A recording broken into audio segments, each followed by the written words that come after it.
On a dit tant de choses. Et il y a une arme que l'Église doit avoir. Une arme que Dieu a donnée à ceux qui sont destinés à aller loin. Il est impossible de réussir et de démérer dans la réussite sans cette arme. Et j'ai parlé de la vision. La vision. La vision, c'est pour les grands ou ceux qui sont appelés à la grandeur. Il y a la vision comme don du Saint-Esprit, c'est ce que j'avais dit. Le don de la vision cité par l'apôtre Paul, c'est un don qui est prophétique. Un homme qui a un don de vision ou une femme qui a un don de vision peut un jour être appelé prophète. Parce que les prophètes voient. Et celui qui a un don de vision peut annoncer ce qui arrivera demain. Mais il y a une autre catégorie, une autre dimension de cette grâce de la vision qui cette fois-ci n'est pas seulement un don du Saint-Esprit comme les parler en langue, comme le don de guérison, mais plutôt une capacité, oui, qui vient du Saint-Esprit toujours, parce que tout don vient de Dieu. Mais la vision, c'est aussi la capacité à entrevoir. C'est-à-dire, là où les choses sont floues, là où tout est perturbé, là où tout le monde voit le bout de son nez, toi tu es capable de voir ce qui peut arriver demain. C'est-à-dire, tu vois les choses pas telles qu'elles sont, mais tu vois les choses telles qu'elles peuvent être.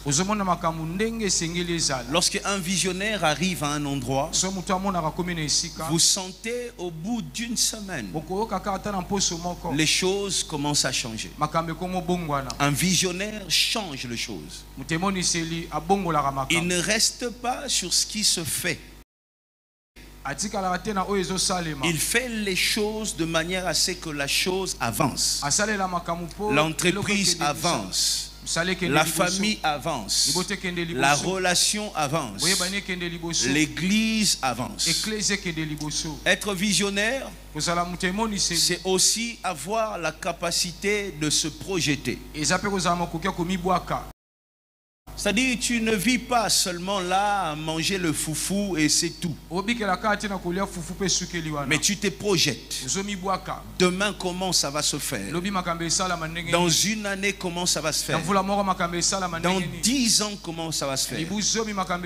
Un visionnaire est en avance par rapport à sa génération. Alors, je vais le dire. Avance de 10 ans minimum. J'ai dit minimum 10 ans. C'est-à-dire, il fait aujourd'hui ce que les autres feront après 10 ans. Je suis congolais et je suis fier d'être congolais. J'aime mon pays parce que dans mon pays, on insulte aujourd'hui ce qu'on fera après 10 ans. Quand tu es visionnaire dans ces pays, ferme les oreilles et puis ouvre après 10 ans. Parce que c'est lui qui t'insulte aujourd'hui, il fera exactement la même chose après 10 ans. Donne-lui 10 ans. Il suffit parce que 10 ans c'est un cycle qui permet la réussite et la stabilité. Tu comprends? À 10 ans, il y a la stabilité. Il y a des choses que tu commences à comprendre étant leader. Les leaders ne connaissent pas tout au début. Tu tombes, tu te relèves, tu fais des échecs et puis tu apprends. Ça prend parfois 10 ans pour se stabiliser dans le leadership. Surtout si tu n'as pas la grâce d'avoir un bon mentor. Alors c'est ça le leader. C'est ça un visionnaire. Il faut être un visionnaire en 2025. Voir ce que les autres verront après. Tu vois, en 2025, tu dois faire ce que les autres feront en 2030. Regarde, je te parle ou je te parle pas? Voilà. En 2025, il ne faut pas vivre pour 2025.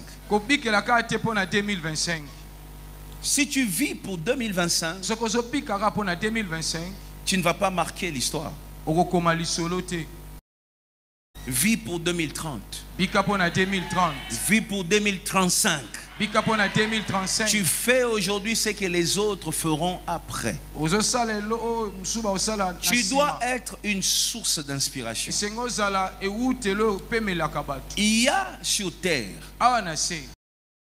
des hommes que Dieu a créés pour être un livre pour les autres. C'est-à-dire, on sait ce qu'on doit faire en t'observant. C'est en te regardant que nous savons ce que nous devons faire. Est-ce que vous comprenez? Gédéon a dit à son équipe, les 300 hommes, lorsque vous me verrez, vous voyez ça?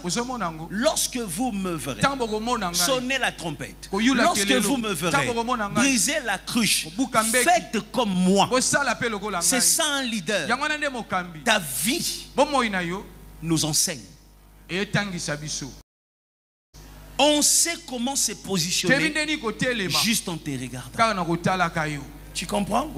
Quand tu n'as pas l'esprit du leadership, quand tu n'es pas un visionnaire, tu passeras ton temps à suivre les mouvements, ce que les autres font. Mais le problème avec l'esprit moutonnier, l'esprit là où il faut suivre les gens, c'est qu'en suivant les autres, tu n'as pas leur esprit. Quand je fais, ce que je fais est accompagné d'un esprit. Parce que ce que je fais fait partie d'une mission. Si toi tu te mets à me suivre, tu vas faire la chose sans avoir l'esprit de la chose. Tu vois? On a des commerçants suiveurs, des pasteurs suiveurs, des politiciens suiveurs, des médecins suiveurs, des hommes d'affaires suiveurs, des chantres suiveurs. Ils font ce que les autres font. J'ai toujours dit à mon équipe, ils sont là. Je dis ça même aux chantres. Je leur dis, quand tu vois quelqu'un faire une chose, toi ne le fais plus.